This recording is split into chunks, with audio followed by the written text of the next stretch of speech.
Орусияда мигранттарды текшерүү кайрадан күчөдү.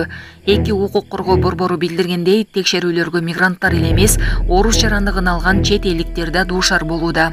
Булак Азаттык. Жана башка жаңылыктар түрмөгү видеого лайк басып, Манас ТВ каналга катталып, акыркы жаңылыктардан кабардар болуп туруңуз.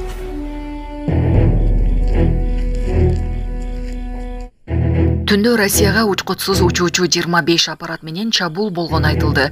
Түндө Россияда объекттерге учкутсуз учкан 25 аппарат менен чабуул болду деп жарыялады Федерацияны коргоо министрлиги. Расмий маалымат боюнча Ростов, Белгород, Тула, Брянский, Астрахан облустарында жана Крым республикасында Краснодар аймагынан учкутсуз учуучу аппараттар жок кылынды.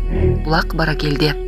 Урматтуу Москва шаарындагы мекендештер, Умбем клиникасы төмөнкү кызматтарды сунуштайбыз. Педиатр, гинекология, стоматология, неврология, хирургия, кардиология, лор, УЗИ жана башка. Андан тышкары массаж жана бардык лабораториялык анализдер. Толук маалымат +7 925 103 22 77. Биздин дарек Москва шаары, метро Нахимовский проспект, Сивашская 7, корпус 2. Сиздин ден соолугуңуз биздин камкордук.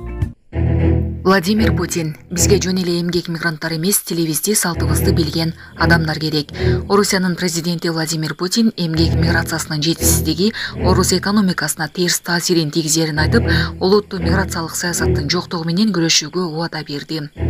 Бул тууралуу ал Санкт-Петербургдагы эл аралык экономикалык форумдун пленардык жыйынында билдирди.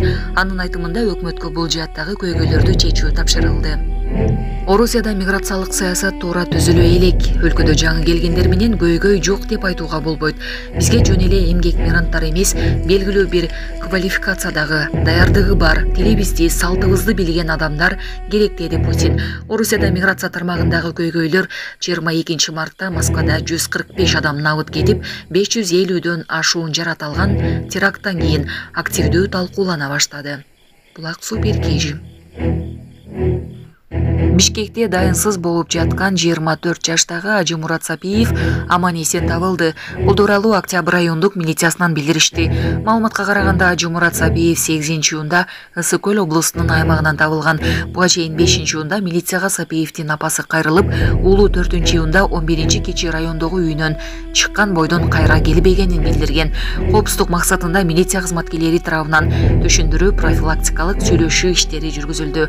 Учурда окуянын бардык жагдайлары такталууда. Булак Репортер Кежи.